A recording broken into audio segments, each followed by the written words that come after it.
مقتولا لرغبة أهل الشام في دفع الذرائع التي يتذرع بها المجتمع الدولي، وعلى رأسه أمريكا وروسيا، في قصفهم وتشريدهم لعامة المسلمين في الشام بحجة استهداف جبهة النصرة التابعة لتنظيم قاعدة الجهاد.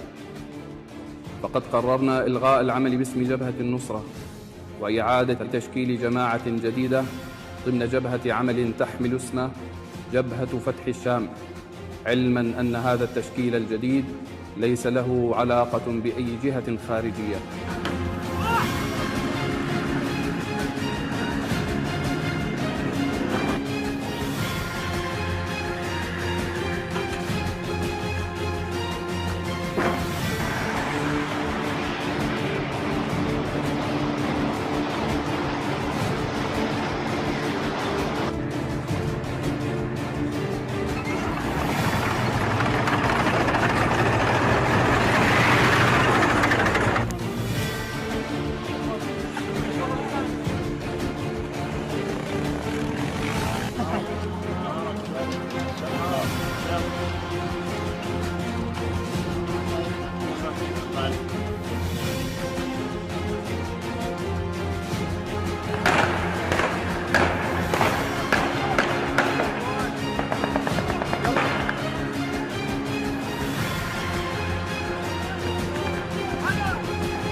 يوم بفضل الله عز وجل تتحرر سوريا من شمالها إلى جنوبها ومن شرقها إلى غربها. الحمد لله. هذا مدد من الله عز وجل. الحمد لله. رأينا بأم أعيننا كيف أن عذابات 13 عاما تتعافى من خلال هذا النصر العظيم.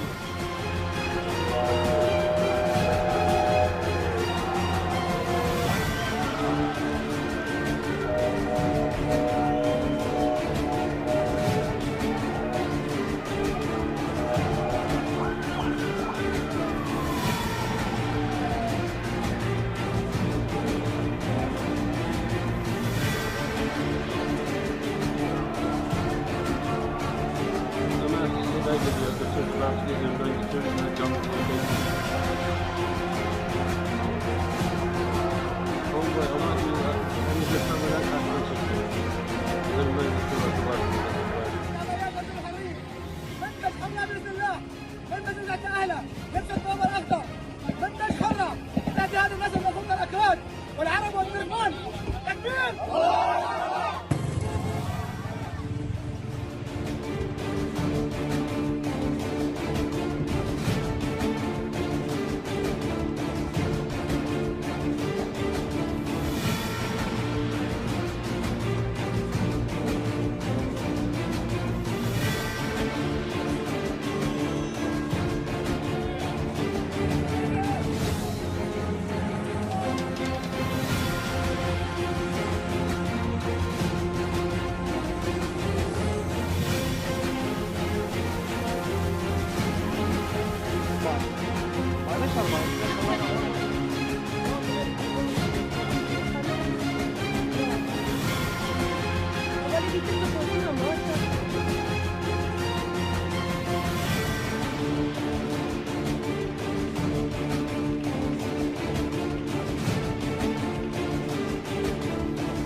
احنا قوات مجلس دير الزور العسكري دخلنا اليوم إلى مدينة دير الزور البلد في حي القصور، وأطلقنا سراح المساجين، والآن دير الزور تحت سيطرة قوات سوريا الديمقراطية، ونحن أبناء دير الزور، وحررنا مدينتنا من النظام السوري وحكومة دمشق والميليشيات الإيرانية والتابعة لها.